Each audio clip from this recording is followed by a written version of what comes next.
धोखा किया उस मजलूम के साथ, यहां से कहा कि तुम्हें वीजा दे दिया है, और उस धोखे में शहाब चतुर टीम के लोग, हम जाएंगे अभी पंजाब पुलिस के डीजीपी के पास, जिन्होंने धोखा दिया वो ये ना समझे कि वो बख्शे जाएंगे।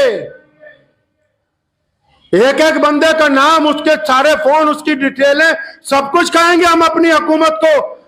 दोस्तों, जुमा के वक्त जो शाही इमाम साहब का बयान आया है, उस बयान को सुनकर आप लोग रोने पर मजबूर हो जाओगे कि शहाब भाई के साथ किस तरीके से धोखा किया गया, और शहाब भाई को सिर्फ 3 दिन के बाद ही लाहौर एयरपोर्ट से उनको ईरान भेज दिया गया। दोस्तों, आप लोग हमें झूठा कहते थे, गलत न्यूज देते कहते थे, बहुत सारे कमेंट गलत आप लोगों ने किए, अल्लाह आप सभी को माफ करे। दोस्तों, इस वीडियो को सुने आप, शहाब भाई के साथ किस तरीके से धोखा किया गया और शहाब भाई को धोखे के साथ किस तरीके से ईरान पहुंचाया गया। एक बंदा जिसका एक ख्वाब था, जिसका एक ड्रीम था कि वो चलकर अल्लाह के घर जाए, उसके बीच में आड़ डालने वालों के, उसके रास्ते को तंग करने वालों को अल्लाह कभी नहीं माफ करेगा। दोस्तों, शाही इमाम साहब के इस बयान को पूरा जरूर सुने जो आगे मैं लगा रहा हूं। तो वहां के उलमा और अवाम जो है, दीनदार लोग, उनसे माफी के साथ कहना चाहता हूं कि आपकी हुकूमत बददियानत हुकूमत है। और शहाब चतुर का जो हज खराब किया पैदल, आप सोच रहे होंगे पैदल कैसे खराब किया, इस नीयत के साथ चला कि केरला से मक्के पैदल चलना है। यहां जब अमृतसर से वाघा से एंट्री हुई, दूसरे दिन सुबह को उसे जबरदस्ती रोते हुए को, बिलबिलाते हुए को पकड़ के लाहौर एयरपोर्ट से ईरान की फ्लाइट में बिठा के पाकिस्तान से बाहर निकाल दिया गया। ये कौन सी मुसलमान हुकूमत है जो एक मुसलमान को पैदल चलने का रास्ता अपने मुल्क से नहीं दे सकी? ऐसी हुकूमत होती है?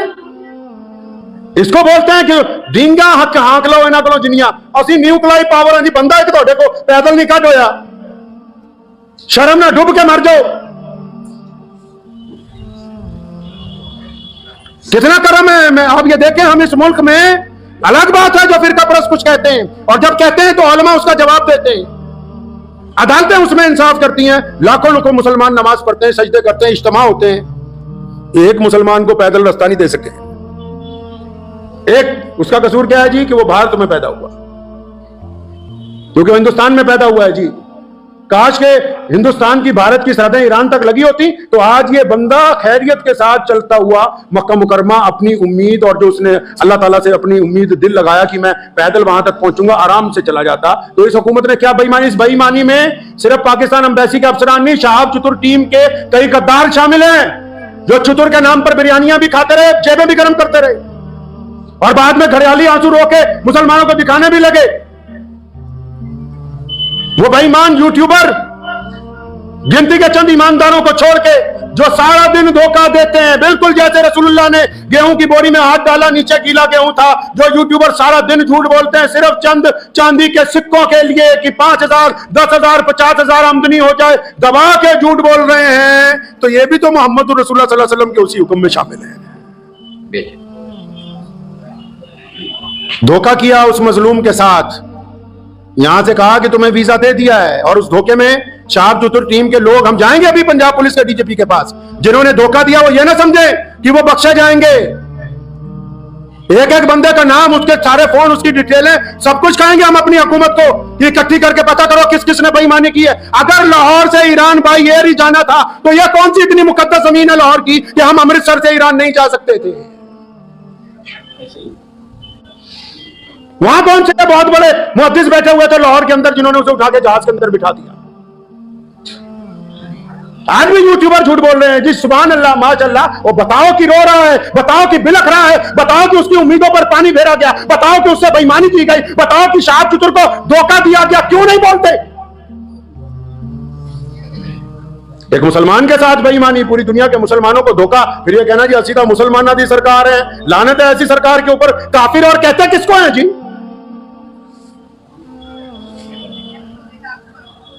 उम्मीदों पर पानी फेरा, जबरदस्ती की, और ये 3-4 ठेकेदार बदमाश जो साथ में लगे हुए थे, जिनकी पोल इंशाल्लाह जल्दी खुलेगी, जो अब यूट्यूबरों के आगे जाके जी हमने ये किया जी, हमने वो किया जी, ये हमारी ऑडियो जी, ये वहां का सबूत है जी, जिन्होंने बेईमानी करके ये साजिश रची। क्यों भेजा हमारे मुल्क के एक आदमी को धोखे से पाकिस्तान? अगर उसने रास्ता देना ही नहीं था, अगर वो उसको पैदल ताफ्तान तक पहुंचा ही नहीं सकते थे, अगर वो अपने मुल्क में, हमारे मुल्क में 3000 किलोमीटर चला वो बंदा केरला से लेकर अमृतसर तक, कदम कदम पर तमाम मजहबों के लोगों ने, मुसलमानों ने तो करना ही करना था, तमाम रियासतों की हुकूमत ने इस बात का ख्याल रखा कि चतुर आराम से गुजर जाए, चतुर को तकलीफ ना हो कि एक बंदा हज करने के लिए जा रहा है, तुम उसको चंद किलोमीटर अपने मुल्क में चलाने के बाद ज्यादती करते हो और फिर यह कहते हो कि मुसलमान है। मैं वहां के भी उलमा से जो दयानतदार लोग हैं उनसे गुजारिश करूंगा कि जो बेईमानी कर रहे हैं वहां बैठ के, इनकी पोल खोलिए, कम से कम पता लगे कि हक पसंद कौन है, बेईमान कौन है।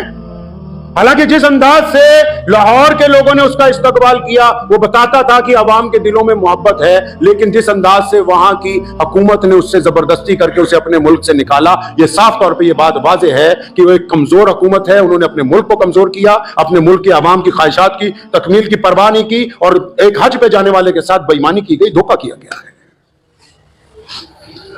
और वो ज्यादा खुश ना हो जो ठेकेदार बने थे, जिन्होंने शहाब भाई को धोखा दिया, शहाब के नाम पर अपने अपने मकसद हल करते रहे। हमारे मुल्क के इस नौजवान के साथ जो बेईमानी की गई है, इसके मुतालिक इंशाअल्लाह ताला हाई लेवल इंक्वायरी होगी। आप उस रात को तो ये किस्सा इसलिए सुनाया, पूरी दुनिया परेशान है, कोई समझ रहा वहां जा रहा, कोई वहां जा रहा, अल्लाह के बंदे इधर पहुंचा उधर बेईमानी, ये हमारा शेवा है, ये गुनाह हो गया।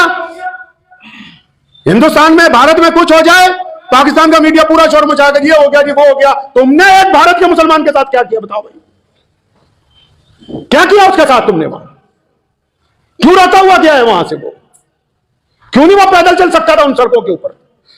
आज मैं जिम्मेदारी से बैठ के कहता हूं, आज अल्लाह का शुक्र इस बात पे अदा करता हूं कि 1947 में मुजाहिद आजादी रईसुल अहरार मौलाना हबीबुर रहमान लुधियानवी ने इसी जामा मस्जिद से कहा था कि इस मुल्क का क़याम ना करो, और जब हो गया फरमाया मैं वहां नहीं जाऊंगा। ये अल्लाह का शुक्र रहा कि हम इस जमीन पर हैं, गर्चे हमारी तादाद कम है लेकिन इज्जत के साथ 5 वक्त अज़ान देके नमाज पढ़ते हैं। किसी मुसलमान के साथ कभी धोखा देने की नौबत नहीं आती है। इसलिए आप भी याद रखें, शहाब चतुर को दुआओं में तो याद रखें, लेकिन अपनी जाती जिंदगी में ये बात सीख लीजिए, अपनी जाती जिंदगी में ये बात सीख लीजिए। धोखा जिसको देंगे धोखा पलट के आएगा। चतुर का कुछ नहीं गया, अजर देने वाला अल्लाह है, उसकी नीयत पाक थी, उससे जबरदस्ती हुई है, अल्लाह के घर तक पहुंच जाएगा। लेकिन वो बदमाश चतुर के नाम पे जो ठेकेदार बने यहां, जो साथ में चलते रहे, जिन्होंने मुसलमानों को धक्के भी मारे, बदतमीजियां भी की, और बाद में उसको ये नहीं बताया कि वहां जा रहे हो, वहां जाती तुम्हें जहाज चढ़ा देंगे, और वो एम्बेसी वाले जिन्होंने उसके साथ ज्यादती की है। और चलो तुमने अपनी हुकूमत को खुश कर लिया सो कर लिया, अल्लाह ताला तो उत्ते बैठा है ना, फिर जवाब तो उधर देना है ना, खुदा नु वो तो मौजूद है ना।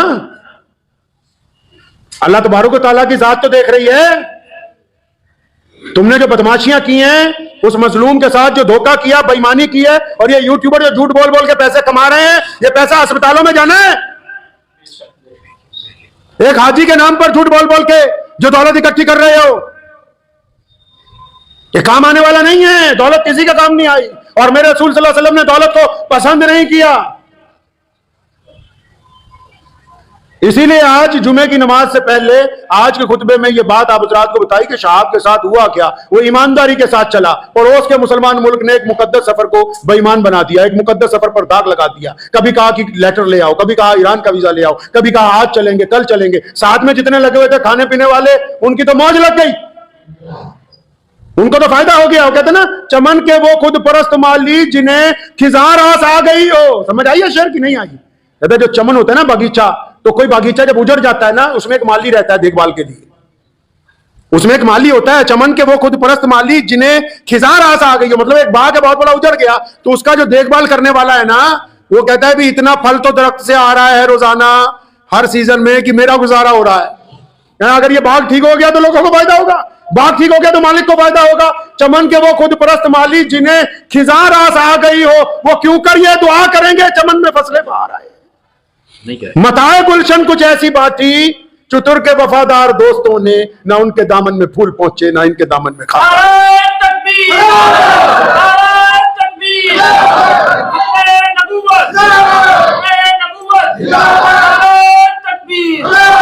तो बस आप हज़रात से ये गुफ्तगू करनी थी जो आज धोखा दिया गया। दुआ कीजिए शहाब चतुर की अल्लाह हिफाजत फरमाए।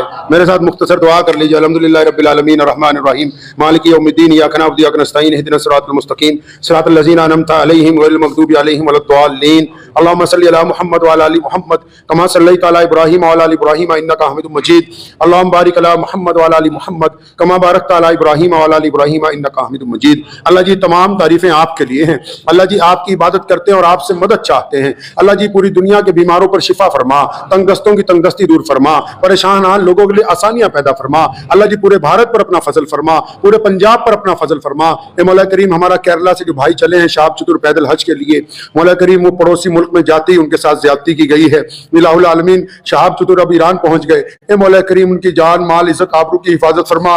अल्लाह जी मुतअद्दिद मर्तबा मिले हैं, मासूम आदमी हैं, या अल्लाह आस पास वाले लोगों ने भी गुमराह किया, हुकूमतों ने भी मुतासिर किया। ए मौला करीम उनकी जान माल इज्जत आबरू की हिफाजत फरमा। अल्लाह जी आपका वो बंदा आपके घर की तरफ रसूलुल्लाह सल्लल्लाहु अलैहि वसल्लम के रोजे की तरफ पैदल जा रहा है।